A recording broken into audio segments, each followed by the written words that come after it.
Okay, perfect. So, good morning, and welcome to Blast IU 17's Online Learning Hub webinar series. Today we are featuring the OER Commons with our facilitator here, Scott Ringkamp. He's our online learning coordinator. And before we get started, just a few reminders. To avoid any kickback, I have muted you. We'll take that off during the question and answer session so you can ask any questions that you might have. Also, this session will be recorded for future use. So if you don't mind, we are trying to build community through these webinar series. So if you could leave your video on, that'd be great. But if you do not feel comfortable being recorded, we do understand if you would like to turn your camera off. Today's session will be in a presentation format with a question and answer at the end. And at the conclusion of the webinar, we will be sending out a feedback form, the link to the feedback form, and also our contact information if you have any further questions. So I'm going to turn it over to Scott and let him get started. Okay, so today we're just going to spend a little bit of time talking about OER, specifically OER Commons, which is another tool out there and available to educators. I wanted to kind of start with OER itself, which stands for Open Educational Resources, is the term. And these are resources that are not just available to teachers on the internet, but they're specifically and explicitly tagged as resources that teachers can take and modify and do really whatever they want to, make photocopies, and not worry about any legal repercussions of the actions that they are taking. This is very, very different than just the free stuff, because there's a lot of free stuff online too. But if it isn't specifically tagged with like a license that says that you can do stuff with it, even though it's free, and the author might say, "Here, I made this resource. Check it out." They could turn around tomorrow and do something else with it, and then you could end up getting trouble, even though you didn't plan on it. So this open educational resources was really developed to give teachers guidance on what they could use without getting in trouble on a legal side, and then also as a way to provide them with good resources that are free and usable. Uh, the other side of that is there are a lot of resources out there on the internet that are absolutely terrible. That you might find, you're like, and it looks pretty or something like that, and then you try to use it in the classroom and you realize it's a terrible activity or a tool or something like that, and you just sitting there at the end of class thinking, man, I should have, I don't even know what to do about that. So that's kind of what open educational resources are. And to facilitate being able to find them easily, OER Commons came along. And it's essentially a one-stop shop to find official open educational resources on the internet without having to do a Google search and hope you hit on something that is usable, number one, and good, number two. So here we are on the site. Just you can kind of see the basic layout here. I'm going to go through just some of the resources available here and some of the things that you can do to organize yourself while using this, because it can get a little bit extensive. And before I log in and start looking at this stuff up here, a couple things about it. Number one, this is a great resource for in the classroom work as well. We're talking about it in an online environment because most of these resources are online, and it provides you a way to find content easily. But all of this stuff is available in your classroom as well, and there are some school districts out there who are using this as their textbook resource for their classes, for most of their classes K through 12 now. And it is possible to do that. There's enough content on here to support that.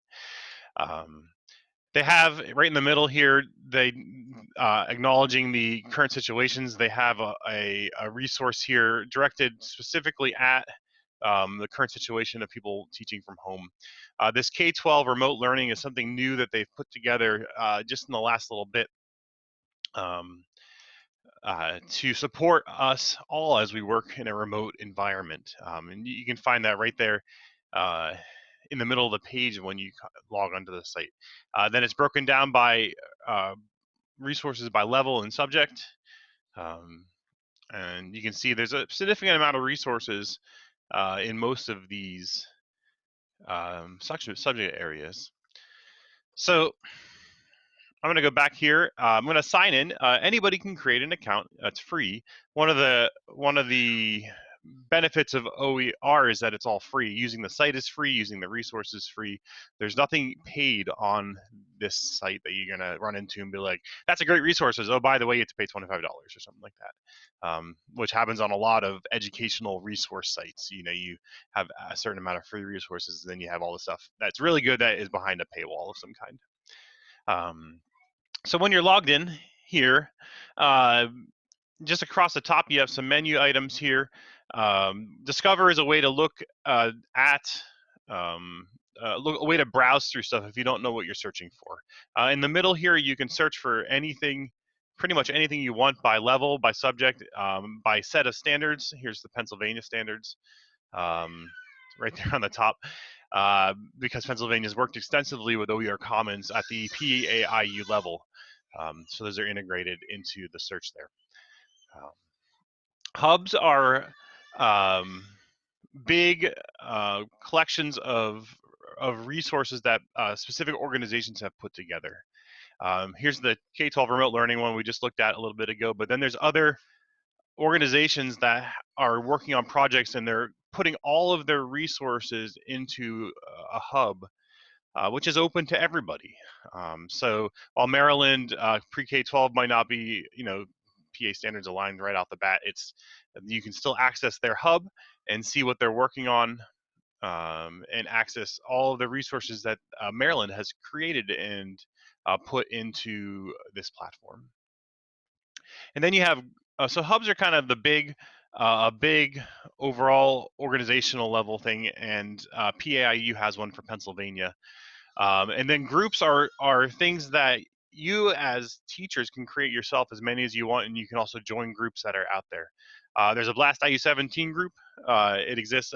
It's not actually being used right now. I think there's 3 of us in it, and no resources have been put in there. But it is there. It is a group. I created the Equip Online Learning Services group this morning, as I was playing around with this to talk about it today. And then there's some information there. So let's say we want to find some content. Let's go back. Let's browse a little bit. We'll go to collections, and under collections you see just broken down by various topics.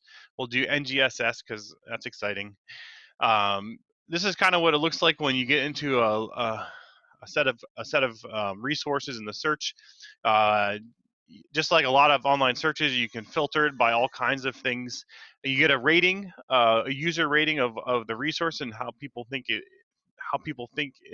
how good people think it is. And from here, you can go through and click on them, and it'll take you in. You get a standards alignment here and the description of it. There's a save button once you've created an account, and you can save it either to My Items, which is like a private collection of just stuff you want to bookmark, or you can save it to one of the groups that you've created or belong to. So if you like something, you don't have to go find it again. You can then click View the resource here, and it will take you to the resource. In this case, it's a video. Looks like a YouTube video that somebody submitted to OER, and they posted it on here about 10 amazing science tricks using Liquid. So I'll save this. Once it's saved and save resources, you can find them under your items up here. So under my profile name, I go to My Items, and come down in here, and you can see the items that have been saved in this folder here, and you can organize them however you want to into folders, a subject area that you teach, by specific students. If you're doing differentiated instruction and you have a certain set of activities for various student groups. Um, so you can, it's really a pretty flexible as far as how you want to organize that. Right here across the top, you have your groups that you're involved in. You can get a quick overview of those. The hubs that your groups are a part of, and then just your profile and stuff like that. From here to, so that's how you go about finding the resources. If you let me go back to this one here. If you use something and you find that you like the resource, you can provide comments and ratings on the resource itself to give people who are coming behind you um, some more information about it. And then on the right over here, you have a couple options. You have the ability to embed it in Google Classroom. If you're a Google Classroom user, this is a great option and a feature. And you can also share it out via a few different ways through that area as well.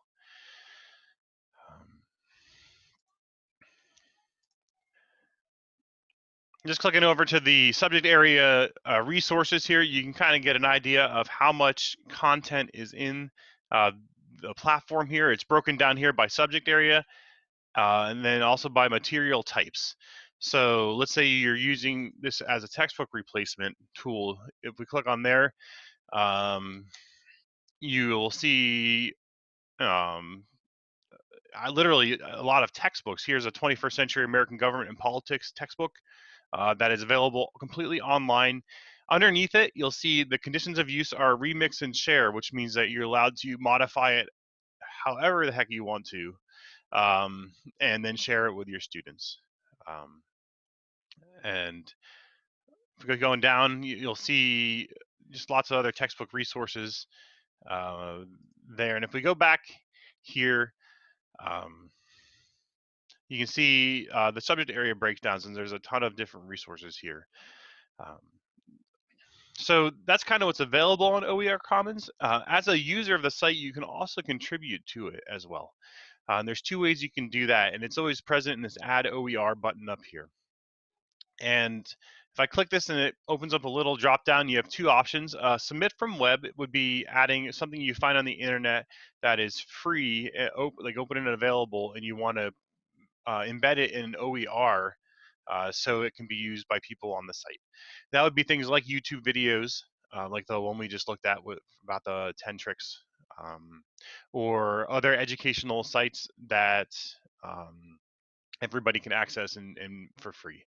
If you do click on that, it goes through a review process by the team at OER Commons to make sure it actually is free.